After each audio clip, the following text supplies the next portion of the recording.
Hello, and welcome to another edition of lNTOUCH Safety, the workplace health and safety webinar series brought to you by Encompass Michigan, the statewide network of comprehensive human service providers working together to develop independence and achieve inclusive communities. Our topic today is Lockout Tagout. My name is Todd Culver, and I'm the president and CEO of Encompass Michigan.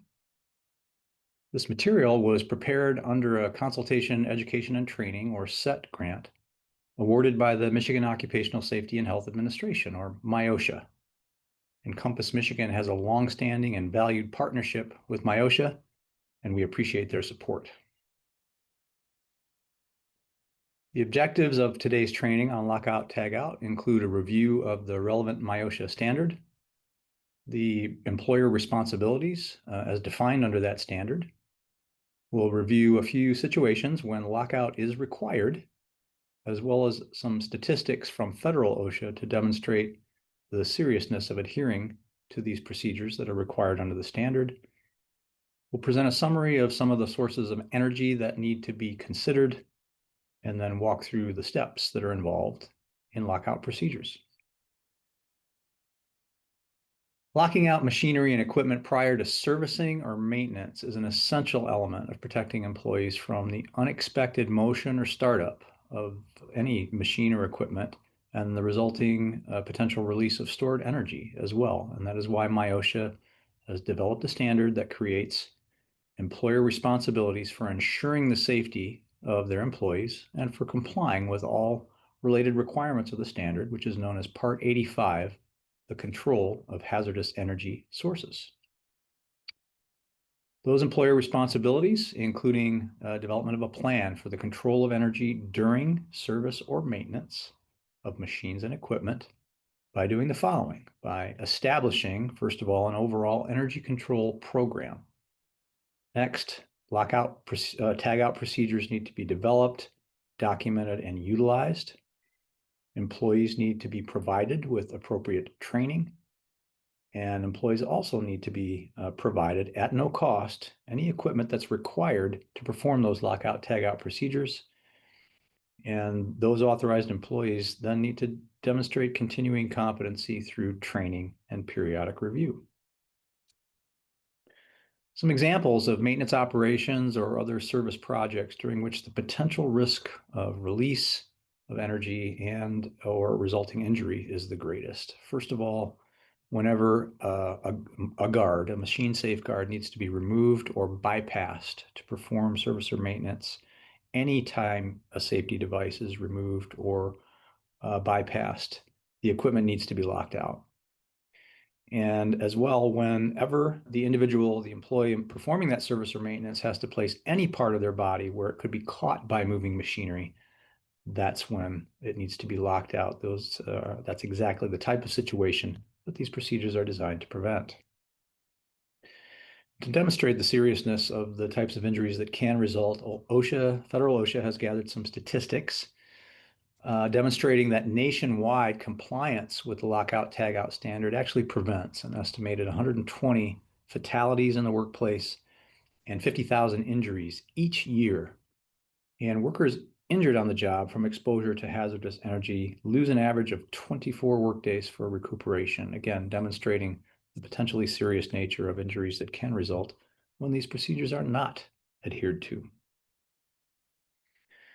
A few key definitions under the MIOSHA standard. The first two apply to categories of employees. The first is an authorized employee. That's one who locks out machines or equipment in order to actually perform the service or maintenance.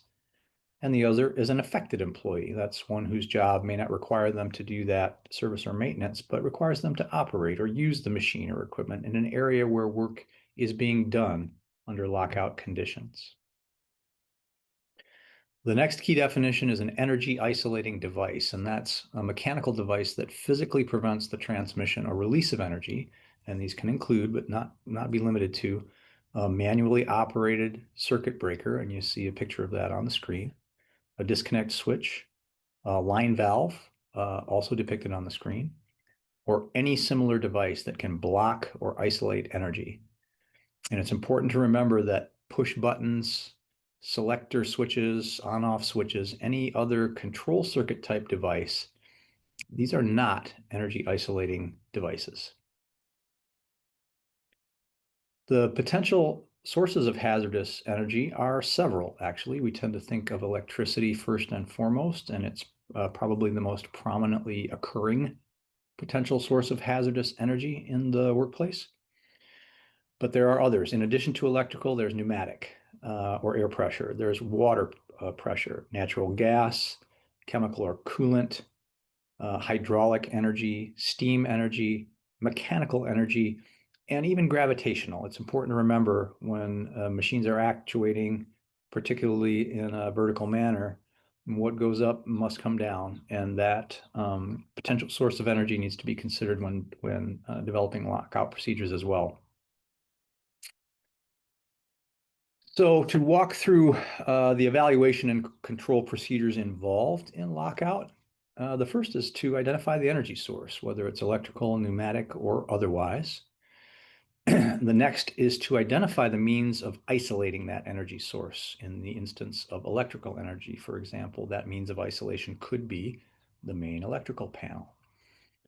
And then the very specific nature that's required of these procedures is demonstrated by noting the location of the isolation device. In that instance of an electrical panel for electricity, for example, it may be noted that it's in a particular part of the building, in this instance, the southeast corner behind the presses. And then the actual steps of the process would be first to notify affected employees. That's operators, but also any material handlers or even the supervisor that may be working in that area that a lockout procedure is about to be implemented. The next is to stop the equipment that's going to be serviced or maintained.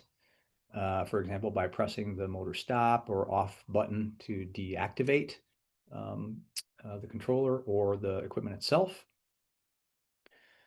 Step 3 would be to isolate the energy and apply the lock or tag. Sticking with that electrical energy source as an example, we would then move the disconnect switch to the off position and then attach the gang clip or lock. And we'll talk a little bit more about what those terms mean in a moment. Next would be to block or relieve the residual energy. So in this instance, it not being applicable to electrical energy, we move down to the next energy source under consideration, which is pneumatic, where it is important to consider those stored energy sources. In this instance, we would do that by slowly opening what's referred to as a bleeder valve. It would allow that air or pneumatic pressure to escape and then leave that bleeder valve open so that the isolated energy was effectively relieved through the course of the lockout procedure. The next is to verify de-energization. So that means actually attempt to start the equipment and make sure that it is not activating and that is not energized. So hit the motor start button, for example, on the control panel. And it's important to remember that that equipment must not start, must not move, or we need to go back and start again. Once the work is complete, then the equipment is released from lockout tagout conditions, and we'll talk a little bit more then about what's next. First, a review of all these procedures. We begin by notifying affected employees that the work's about to be done. We then pause and review the written lockout procedure, an example of which we just walked through on the screen. We then identify all energy sources, electrical, pneumatic, or otherwise, physically shut down the equipment. Once off, we then disconnect the power source for that equipment and isolate the energy that powers it. Apply lockout and tagout equipment. And then we neutralize stored energy, paying special attention to air and hydraulics, and then physically test the equipment. Before restarting equipment, we should double check everything. That means making sure equipment is in proper operating condition, that guards are replaced, any tools utilized for the service are removed, and any braces or blocks involved have been taken away. It's also important to double check that all pressure tubing or hoses have been reconnected with valves in the correct position. And then closing with 3 questions. Is the work area clear, and are all workers safely positioned? Are all employees wearing appropriate personal protective equipment? And have tags and locks been removed by the authorized employee? Remember that after service or maintenance, we need to be sure that guards are replaced before the machine is restarted. We should never share a lock or a key. Those should be issued to a single lock to a single authorized employee. And we should be specific. The written lockout procedures must be equipment specific. It's important not to rely on general or generic procedures that apply to all equipment. While that helps us with an understanding of the steps that are involved in these processes, once they're actually implemented, they need to be very specific to the piece of equipment that's involved. And if multiple authorized employees are involved in a service project using multiple locks, this can be accommodated. There are devices for that, a picture of which you see on the screen, sometimes referred to as a daisy chain or a gang chain. It accommodates multiple locks for multiple authorized employees. And it's also important to consider cord and plug connected equipment. There is an exception in the MIOSHA standard for equipment which has as its sole energy source electricity, and it has as its sole means of connection a cord and plug. However, serious injury can result when that type of equipment is being serviced or maintained as well. And so to utilize this exception, we need to make sure that the authorized employee has the plug under what's referred to as exclusive control. That means no one else could accidentally gain access to it and plug it back in and actuate the equipment, or smaller handheld equipment like drills or saws that's easy to manage. For larger electrical equipment that has as its sole source electricity and is connected by cord and plug, those can be as large as plastic granulators, for example, that can present significant hazards to employees. Then we should consider utilization of equipment to accommodate that. And you see on the screen pictures of caps on which locks can be placed for electrical plugs. Again, if this type of equipment is involved in service or maintenance, we might give consideration to using this type of device. It's also important to remember that there is a periodic inspection requirement under the standard. These inspections need to be performed at least annually, and they include a review of lockout procedures with all authorized employees, and records need to be kept. Certification on the identity of the machine or equipment, the date of the inspection, and the employee performing and included in the inspection. Retraining is required when there are changes that occur in a job assignment, in a machine or process, or especially in the lockout procedure itself. And if there are inadequacies that are revealed during that periodic review process, then that's when retraining is required as well. And that retraining should be documented. In summary, we need to know the requirements of the MIOSHA standard, Part 85, the control of hazardous energy sources. And we should also use Consultation Education and Training or SET resources to assist with program and procedure development. We need to know our responsibilities under this standard, both as an employer and as an employee. Consider all sources of energy, not just electricity. Remember the circumstances under which lockout is required, and please don't take any shortcuts ever. And lastly, to remember that equipment-specific lockout procedures are required in their development, in their implementation, in their training, and in their review.